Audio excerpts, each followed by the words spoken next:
आता तर समोरून पण इशारा यायला लागलाय. तुझ्या तिनीच पाठवलंय हे गिफ्ट. सांग तिला फोन करून गिफ्ट मिळालं म्हणून. ती कशी पाठवेल? का ती का नाही पाठवणार? कारण ती असाच वागतोस तू केदार. असा अर्धवट बोलतोस, मग समोरच्याला कसं कळणार? घडाघडा बोलून टाकत जा ना, ती रेवा बोलते तसं. तेच नाही जमत ना, नाहीतर कधीच बोललो असतो. पण हे गिफ्ट, अरे यावरती नाव पण नाहीये. अरे मग उघडून बघ, मग कळेल आपल्याला तिनीच पाठवलंय का ते. उघड उघड. उघडू? हा उघड.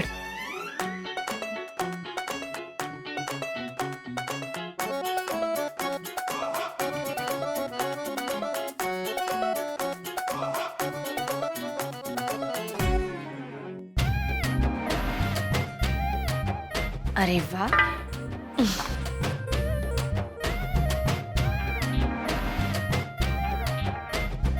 प्रत्येक सेकंदाला जिला मिस करत असतोस ती तुझी.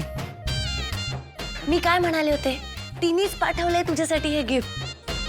अरे नाही, ती नाही. मी बघते. प्रत्येक सेकंदाला जिला मिस करत असतोस ती तुझी. तू नाही विचारलंस, पण मी आपलं नातं मैत्रीच्या पुढे न्यायला तयार आहे. तू तयार आहेस का? केदार, ती स्वतःहून विचारतीये तुला, आणि आता तर तुला उत्तर द्यावंच लागेल. थांब, मी तुला मदत करते. एक मिनिट, ते तुला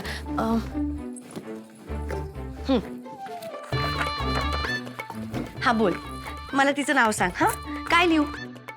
प्रिया. तू तू तू तिला तू अशी हाक मारतोस? तुला नाही. तिचं नाव नाही माहितीये का? नाही नाही नाही, तू काय करतेयस हे? खरं शपथ सांगतोय, माझ्यावर विश्वास ठेव. हे तिने नाही पाठवलंय. कशावरून? मी ओळखतो तिला. ती हे असले फालतू खर्च नाही करणार. ती फार काटकसर करते. तुझ्यासारख्या, माझ्यासारख्या सगळ्या म्हणजे असं मिडल क्लास फॅमिलीमधनं आली आहे ती हे असं नाही करणार. अरे पण त्याच्यावर तुझं नाव लिहिलंय ना. ते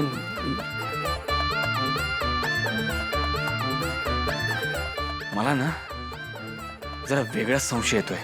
कसला संशय? आता मी डेनवर जातो आणि तिथे जाऊन बघतो की हे कोणी पाठवलंय. तू या, आवरून ये मागून. तिचं नाव तर हा, सांगून जा. हो सांगतो सांगतो.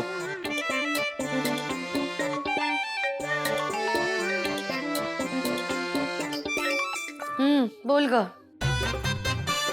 काय झालं? काहीही नाही सांगितलं त्यांनी मला.